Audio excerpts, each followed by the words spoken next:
అది రామాపురం అనే ఒక చిన్న గ్రామం. రాంబాబు అనే రైతు తన తాతల కాలం నాటి ఎద్దుల బండిని జీవనోపాధిగా నమ్ముకొని పట్టణం నుండి గ్రామానికి, గ్రామం నుండి పట్టణానికి సరుకులను, మనుషులను చేరవేస్తూ ఉండేవాడు. ఆ ఎద్దుల బండిలాగే నెమ్మదిగా సాగుతున్న ఆ ప్రశాంత జీవితంలో ఆధునికత తలుపు తడుతోంది. రాంబాబు, ఇదిగో నీకు రావాల్సిన సొమ్ము. అయ్యా, ఇదేంటి అయ్యా, 50 రూపాయలు ఇచ్చారు, ఇది చాలా తక్కువయ్యా. అప్పుడు జమీందారు కోపంతో ఇలా అంటాడు. ఏంటి రాంబాబు, ఇప్పుడు ఎటు చూసిన ఆటోలు, ట్రాక్టర్లు ఉన్నాయి. నేను వాటిలో సరుకు తీసుకెళ్తే నాకు ఎంతో సమయం, డబ్బు ఆదా అవుతాయి. ఓడీలే పాపం, కష్టాన్ని నమ్ముకున్నవాడు కదా అని నేను నీకు ఇంకా పని ఇస్తున్నాను. వెళ్ళు అని కసురుకుంటాడు జమీందారు. ఇక చేసేదేమీ లేక ఇంటికి తిరిగి వస్తున్నాడు. ఆధునికత ఊపులో రాంబాబు బతుకుబండి వెనుకబడిపోతుంది. ఏంటో కాలం మారే కొద్దీ మనుషులకు ఓపిక మరీ తక్కువైపోతున్నది. అందరికీ పనులన్నీ వేగంగా అయిపోవాలి. రోజులు భారంగా గడుస్తున్నాయి, అప్పులు పెరిగిపోతున్నాయి. ఆ ఎద్దుల బండిని నమ్ముకుంటే మన బతుకు బండి సాగదండి. మీరు మొదట ఆ ఎద్దుల బండి నమ్మేస్తే ఏదైనా పట్టణానికి పోయి తలా ఒక పని చేసుకుంటా బతుకుదామండి. ఆ మాటలకు విస్తుపోయిన రాంబాబు ఇలా అంటాడు. అదేంటి పార్వతి, అంత మాట అన్నావు? పుట్టిన ఊరు, పెరిగిన ఇల్లు వదిలిపెట్టి దిక్కులేని చోటుకు వెళ్ళి ఎలానే బతుకుదామంటున్నావు? అలాగంటే ఎలాగండి? పెద్దోడు రాఘవ పెళ్ళిడికొచ్చాడు, ఇంక చిన్నోడు చదువులు. ఇలాంటి సమయంలో మనం ఇక్కడే ఉండి ఏం సాధిస్తామని? అదే పట్టణం వెళ్తే ఏదో ఒక పని చేసుకొని 10వ పరకో సంపాదిస్తే ఇల్లైనా గడుస్తుంది. పుట్టి పెరిగిన ఊరిని, ఇంటిని నాకు మాత్రం విడిచి వెళ్ళాలని ఉంటుందా చెప్పండి? నిజమేలేవే, కానీ నువ్వు అంత దూరం ఆలోచన చేయకే. చిన్నోడు ఎలాగో గవర్నమెంట్ బడికి పోతున్నాడు, ఇక పెద్దోడు పుల్లి గురించి జీబులెందుకే? ఎలానో మీ అన్నయ్య కూతురు ఉందిగా, అందులోనూ వాళ్ళిద్దరికి ఒకరంటే ఒకరికి ఇష్టం కదా. ఉన్నారులేండి మా మంచి అన్నయ్య గారు. పెళ్ళైన దినం నుండి ఏనాడు చిన్న నగానట్ర చూపిన పాపాన పోలేదు అని అంటుండగా అత్తమామలను పలకరిద్దామని వచ్చిన లక్ష్మి ఇంటి బయట నుండి అంతా వింటుంది. తన నాన్నను మేనత్త అన్ని మాటలు అనడంతో మనస్సు చివుక్కుమంటుంది. కాని తరతరాలుగా ఆదరువుగా ఉంటున్న ఎద్దుల బండిని అమ్మాలని మేనత్త అనడం చాలా బాధ కలిగిస్తుంది. ఇంతలో పనిమీద పట్నం వెళ్లిన రాఘవ అక్కడికి వస్తాడు. అప్పుడు లక్ష్మి తన బావతో, బావా, మనిద్దరం చిన్నతనంలో ఈ ఎద్దుల బండిలో ఆడుకుంటూ పాడుకుంటూ పెరిగాం. ఇప్పుడు అత్తమ్మ దీన్ని అమ్మేయమని చెప్తోంది. నాకు చాలా బాధగా ఉంది బావా. దీని గురించి మనం ఏదైనా ఒక ఆలోచన చేయాలి బావా అంటుంది లక్ష్మి. అలా ఇద్దరూ కలిసి ప్రేమగా తమ చిన్ననాటి తీపి జ్ఞాపకాలను గుర్తు చేసుకుంటూ ఆ ఎద్దుల బండిలో మాట్లాడుకుంటూ ఉంటారు. అలా కొంత సమయం గడుస్తుంది.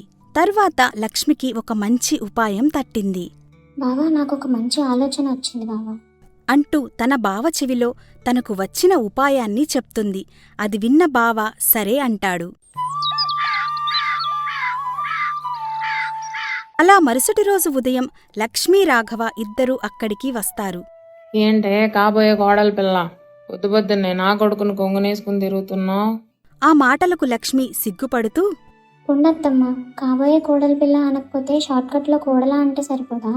మాకు ఆ షార్ట్లు కట్లు తెలియవులే అమ్మా. అయినా మీ నాన్న గురించి, అదే మా అన్నయ్య గురించి నాకు తెలీదా ఏంటి? కాలం కలిసి వచ్చి బాగానే సంపాదించారు. ఇంక మా ఇంటికి నిన్ను కోడలుగా పంపిస్తాడని మాకు నమ్మకం లేదులే. కాబోయే కోడల పిల్ల. మళ్ళీ అత్తక్కాబోయే కోడలు పిల్ల అనేసరికి చిరుకోపంతో లక్ష్మి, చూడత్తమ్మా, మళ్ళీ కాబోయే గీబోయే నా పిలుపేంటి? ఇప్పటికి ఇలాగే పిలుస్తానే, నా కొడుకుని పెళ్లి చేసుకో, అప్పుడు పిలుస్తా కోడలా అని అంటుంది పార్వతి. అప్పుడు రాంబాబు, ఇక ఆపండి మీ అత్త కూడల పరాచకాలు. అయినా పొద్దున్నే ఇలా వచ్చావేంటమ్మా అంటాడు రాంబాబు. అప్పుడు రాఘవ, నాన్న, నువ్వు అమ్మ ఒకసారి బయటికి రండి అనగానే అలా అందరూ బయటికి వచ్చి నిలబడతారు. అక్కడ ఉన్న ఎద్దుల బండిని చూసి అందరూ అవాక్కవుతారు. అక్కడ రంగులతో, అందమైన పువ్వులతో ఆ ఎద్దుల బండి చూడముచ్చటగా అలంకరించబడి ఉంటుంది. ఇదేమిటిరా, ఎద్దుల బండిని సంక్రాంతి గంగిరెద్దులాగా ముస్తాబు చేశారు. కొంపదీసి ఈరోజు సంక్రాంతి పండుగ ఏంటి? నాకు అసలు ఈ మధ్య రోజులు కూడా సరిగా గుర్తుండడం లేదు. అంటుండగా రాఘవ మధ్యలో కల్పించుకుని, పండుగ కాదు పబ్బం కాదు నాన్న. నువ్వు అమ్మ నిన్న తరతరాలుగా వస్తున్న మన ఈ ఎద్దుల బండిని అమ్మాలనుకోవడం మన లక్ష్మి విన్నది నాన్న. అలా అమ్మేయకుండా దాని నుంచి డబ్బు సంపాదించే మార్గం ఒకటి ఆలోచించింది. బాగా చించిందిలే గాని ఇలా రంగురంగులుగా ముస్తాబు చేసినంత మాత్రాన కిరాయి ఎక్కువ వస్తుందా? అని నిష్ఠూరంగా మాట్లాడుతుంది పార్వతి. అంతలో అక్కడికి జమీందారు వస్తాడు. జమీందారు అక్కడున్న ఎద్దుల బండిని చూస్తూ, ఏమిటోయ్ రాంబాబు, వరద బాధితులు పులిహోర పొట్లాల కోసం నిలబడ్డట్టు కుటుంబం అంతా అలా చక్కగా నిలబడ్డారు. ఎద్దుల బండిని బాగా ముస్తాబు చేశారు. దానివల్ల ఎక్కి దిగిన వాళ్ళు 4 రూపాయలు ఎక్కువే విదిలించరు. ఇదిగో పట్టణంలో నా అల్లుడు ఒక పెద్ద హోటల్ పెట్టాడు. అక్కడ అలంకరించడానికి కనుమరుగవుతున్న సాంప్రదాయ వస్తువులు కావాలట. మరి ఎద్దుల బండిని మాకిస్తే 4 రూపాయలు ఎక్కువ విదిలిస్తా. ఏమంటావు? అలా జమీందారు లోకువ చేసి మాట్లాడేసరికి పార్వతికి బాధ కలుగుతుంది. కాని జమీందారును ఏమీ అనలేదు. అప్పుడు లక్ష్మి కల్పించుకొని, ఏంటండి జమీందార్ గారు, డబ్బులు ఎక్కువయ్యాయా ఏంటి? ఆ విదిలిచ్చేదేదో మీకు అయిన వాళ్ళ దగ్గర విదిలించుకోండి. విదిలిస్తాడు. వయసు పెద్దదైతే సరిపోదు, నోటంట వచ్చే మాట కూడా పెద్ద తరాగా ఉండాలి.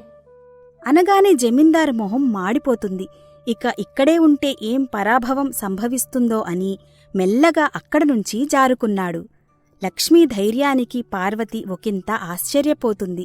అత్తమ్మా, ఒకసారి ఈ వీడియో చూడు అంటూ తాను సోషల్ మీడియాలో అప్లోడ్ చేసిన ఒక అడ్వర్టైజ్మెంట్ వీడియోను చూపిస్తుంది లక్ష్మి. హాయ్ అండి, అందరికీ నమస్కారం. నా పేరు లక్ష్మి. తరతరాలుగా సంస్కృతి సాంప్రదాయాలను గౌరవిస్తున్న దేశం మనది.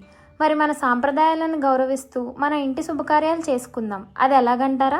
మేము అతి తక్కువ ధరకే మీ ముందుకు ఈ ఎకో ఫ్రెండ్లీ వెడ్డింగ్ రైడ్ను తీసుకొస్తున్నాం. మరిన్ని వివరాలకు కింద కనిపిస్తున్న నంబర్ని సంప్రదించండి. వీడియో చూసిన పార్వతి ఇలా అంటుంది. ఎకో ఫ్రెండ్లీ వెడ్డింగ్ రైడా అంటే ఏంటే లక్ష్మి? అని మృదువుగా అడుగుతుంది పార్వతి.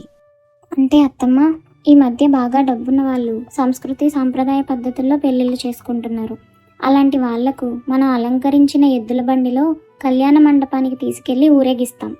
అలా మన ఎద్దుల బండిని ఉపయోగించుకున్నందుకు వారు మనకి డబ్బు చెల్లిస్తారు. అనగానే పార్వతి కళ్లలో నీళ్లు తిరిగాయి. లక్ష్మి, నేను నీ నాన్నరాని మాటలు అంటున్నా, నువ్వు మా బతుకు బండిని నడిపించావు కదే అంటూ కళ్ళనీళ్లు పెట్టుకుంది పార్వతి. అంతలోనే లక్ష్మి ఫోన్ రింగ్ అవుతుంది.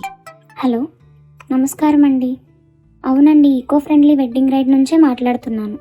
మీకు ఏ రోజు కావాలి? తప్పకుండా అండి, ఆ రోజున మీకు అందుబాటులో ఉంచుతాము. లక్ష్మి ఏం మాట్లాడుతుందా అని అందరూ ఆతృతగా చూస్తున్నారు. చూడండి అత్తయ్య, మావయ్య, మనకి మొదటి బుకింగ్ కూడా అయిపోయింది. పెళ్లి ఊరేగింపుకి మన ఎద్దుల బండిని రోజుకి 500 చొప్పున 2 రోజులు బుక్ చేసుకున్నారు. అంటుండగానే లక్ష్మీ మొబైల్కు అడ్వాన్స్ కింద 300 రూపాయలు ఫోన్పే ద్వారా వస్తాయి. అదంతా చూస్తున్న రాంబాబు, పార్వతి, రాఘవ చాలా సంతోషిస్తారు. అందరం ఎద్దుల బండిలో పట్నం వెళ్ళి అడ్వాన్స్ డబ్బులతో కూరగాయలు, సరుకులు, కొత్త బట్టలు కొనుక్కుందాం. ఏమే లక్ష్మి, నీకు కూడా ఒక లంగా ఓణి తీపిస్తా పదా అంటూ అందరూ సంతోషంగా ఎద్దుల బండిలో బయలుదేరారు. ఇలా రాంబాబు కుటుంబం కొత్త దారిలో నడిచింది. ఆధునికతను అందుకుంటూ సాంప్రదాయాన్ని గౌరవిస్తూ వాళ్ల బతుకుబండి సాగిపోయింది. ఇలాంటి మరెన్నో మంచి కథల కోసం మన ఛానల్ని ఇప్పుడే సబ్స్క్రైబ్ చేసుకోండి. అలాగే లైక్ చేయండి, కామెంట్ చేయండి. మీ ఫ్రెండ్స్ అండ్ ఫ్యామిలీ మెంబర్స్కి ఈ వీడియోనైతే షేర్ చేయండి. Thank you for watching.